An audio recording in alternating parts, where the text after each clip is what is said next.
वैशाख मास महात्म 20वां अध्याय। सुनने वाले सभी श्रद्धालु भाइयों और बहनों को मेरा जय श्री कृष्णा।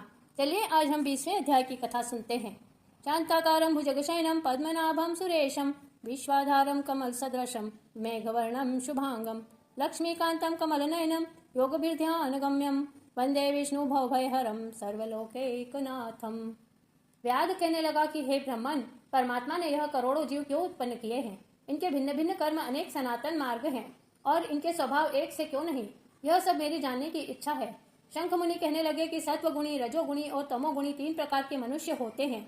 इनमें सत्वगुणी कर्म करते हैं, रजोगुणी कर्म करते हैं और तमोगुणी कर्म करते हैं।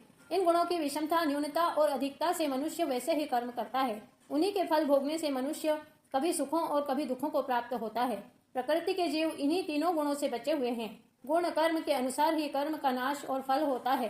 प्रकृतिस्थ मनुष्य प्राकृतिक गुण कर्मों से अभिभूतिन है और वे प्राकृतिक गति प्राप्त करते हैं और प्रकृति का कभी नाश नहीं होता। तमोगुणी पुरुष सदैव निष्ठुर, निर्दयी और सबसे द्वेष रखने के कारण सदा दुखी रहते हैं। राक्षसों से लेकर पिशाचों तक सब तामसी गति को प्राप्त होते हैं। रजोगुणियों की बुद्धि पाप और पुण्य मिली हुई होती है। वे पाप और पुण्य दोनों करते हैं। इस कारण स्वर्ग और नरक दोनों में जाते तथा सुख व दुख दोनों ही भोगते हैं और यह मंद भागी सदैव संसार में जन्म लेते हैं।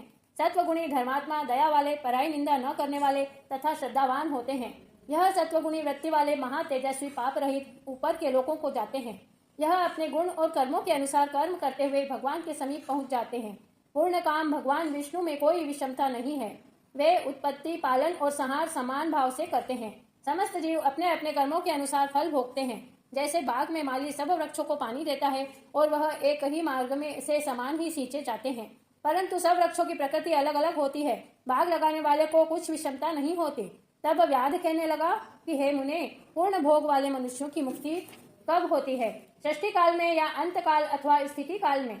सृष्टि की स्थिति तथा संहार काल की मर्यादा कितनी है? शंख बोले, 4 सहस्त्र युगों का ब्रह्मा का एक दिन और इतनी ही रात्रि होती है। इस प्रकार दिन रात मिलाकर ब्रह्मा का एक अहोरात्र होता है।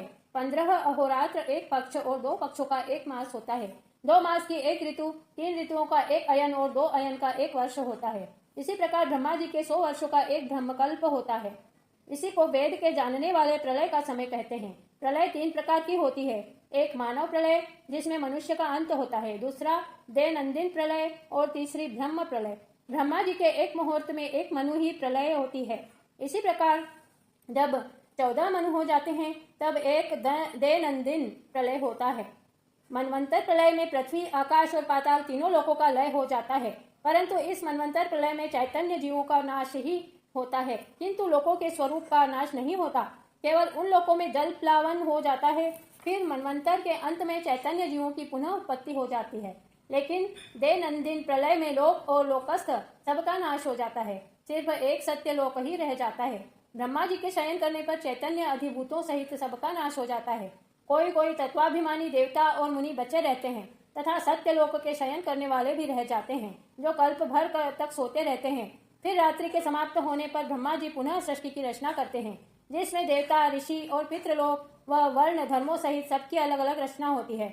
भगवान विष्णु नियम पूर्वक 10 अवतार धारण करते हैं और अन्य देवता, ऋषि कल्प के पश्चात ब्रह्मा जी के द्वारा फिर सो जाते हैं। जो ब्रह्मा जी के साथ ही मुक्ति पाने वाले हैं वे सब ब्रह्मलोक ही में निवास करते हैं तथा जो सिद्धि प्राप्त राजा, साधु और सिद्ध ब्रह्मलोक में रहने वाले हैं वे सत्यलोक में ही रहते हैं, यहाँ नहीं आते। तथा जो उस राशि पर जाने वाले उसी नाम से श्रुति में तथा रीति स्थित हैं वे फिर जाते हैं। अपने अपने कर्म कर्ता अपने अपने गोत्रों में जन्म लेते हैं। जब कलयुग समाप्त हो जाता है और सब दैत्यों का नाश हो जाता है तब वे भी कलयुग सहित अपनी गति को जाते हैं। वे अपने कर्मानुसार वैसे ही कर्म करने वाले होते हैं। शंख कहने लगे कि हे व्याध, अब मैं तेरे सामने सृष्टि काल और मुक्ति काल का वर्णन करता हूँ। भगवान का एक निमेष ब्रह्मा जी के एक कल्प के बराबर होता है। उतना ही समय पलक का खुलना। निमेष के अंत में उन्हें अपने कुक्षस्थ लोकों की रचना की इच्छा होती है।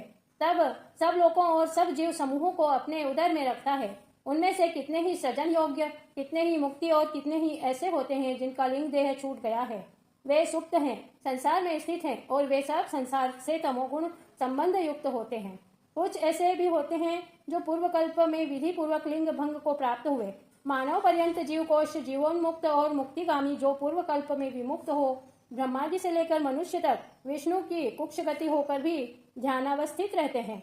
उन्मेष के प्रथम भाग में चातुर्व्यूहात्मक विभु षडगुण होकर व्यूह में स्थित वासुदेव ब्रह्मा जी की सायुज्य मुक्ति देते हैं। तत्पश्चात महात्माओं को तत्वज्ञान रूपी सारूप्य मुक्ति देते हैं तथा देवाधिदेव जनार्दन अन्य मनुष्यों को सालोक्य मुक्ति देकर अनिरुद्ध रूप में संपूर्ण स्थित लोकों का अवलोकन करते हैं।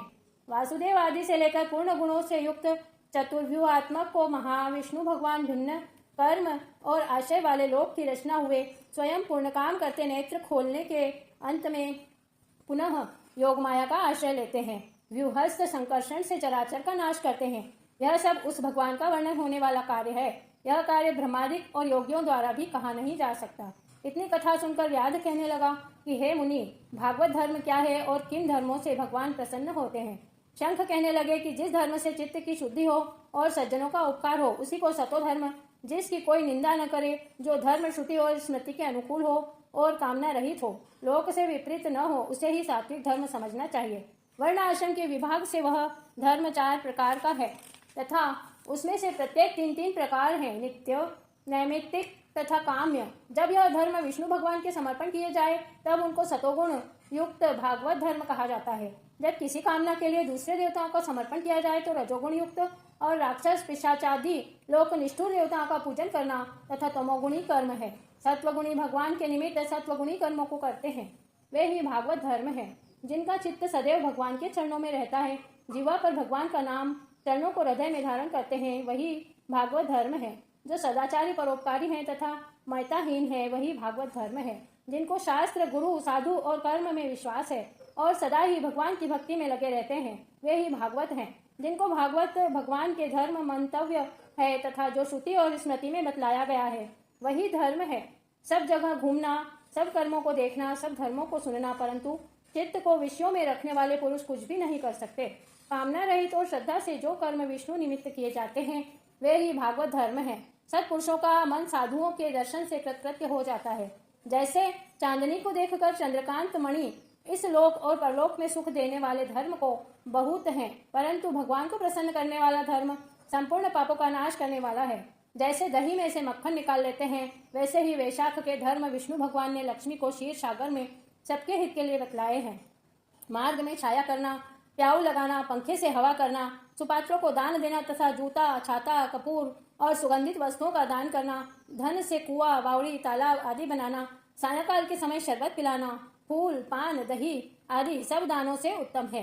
रास्ते के थके हुए को लवण मिली छाछ का दान, उबटन करना, ब्राह्मण के चरण धोना, चटाई, कंबल, पलंग, गौ, शहद, तेल, सायंकाल में ईख, पकड़ी तथा रसायन का दान, पितरों का तर्पण, यह सब कार्य वैशाख में करने योग्य है। प्रातः काल उठकर स्नान के पश्चात नित्य नियम करके भगवान का पूजन और वैशाख की कथा मन लगाकर सुनना चाहिए। तेल का उपटन कांसे के पात्र में तथा निषिद्ध भोजन एवं व्यर्थ वाद विवाद नहीं करना चाहिए। घिया, गाजर, लहसुन, कांजी, फूट, कलिंदा, सहजना, चौलाई, कुल्थी, मसूर, बैंगन, मूली, गूलर, बेलफल, लिह सोडा का सेवन वैशाख में नहीं करना चाहिए। यदि इनमें से किसी भी चीज का सेवन करे तो चांडाल योनि को जाता है, फिर 100 जन्म तक पशु योनि में जाता है। भगवान की प्रसन्नता के लिए व्रत करने पश्चात भगवान की मूर्ति बनाकर वस्त्रों सहित ब्राह्मण को देवे। वैशाख शुक्ला द्वादशी को दही, अन्न, जल का घड़ा, पान, फूल, जूते समेत छत्री, ब्राह्मण भोजन, दान, शीतल जल लेकर यह कहकर कि यह धर्मराज के निमित्त करता हूँ, ब्राह्मण को देवे। अपसव्य होकर गोत्र सहित उच्चारण करके संकल्प करे, पहले दही और अन्न पितरों को, फिर गुरु और फिर विष्णु के निमित्त देवे। शीतल जल और कांसे के पात्र में दही, अन्न, तांबूल, दक्षिणा और फल रखकर कहें कि हे विष्णु भगवान, मैं वैकुंठ की प्राप्ति के लिए यह सब दान करता हूँ, और सत्पात्र ब्राह्मण को दान देवे। अभिमान रहित होकर सब कार्य करे तो वह सब पापों से छूटकर अपने कुल का उद्धार करता हुआ सूर्य मंडल को भेद कर योगियों को भी दुर्लभ विष्णु लोक को जाता है। श्रुतिदेव जी कहते हैं कि जब यह कथा शंख व्याध को सुना रहे थे तब सबके देखते देखते वह पंचशाखी वृक्ष पृथ्वी पर गिर पड़ा और उसके कोटर से एक बड़ा भयंकर सर्प तत्काल पाप रूपी देह को त्याग कर हाथ जोड़ सिर झुकाकर वहीं बैठ गया। इस प्रकार वैशाख महात्मा का 20वां अध्याय समाप्त हुआ। बोलिए श्री विष्णु भगवान की जय।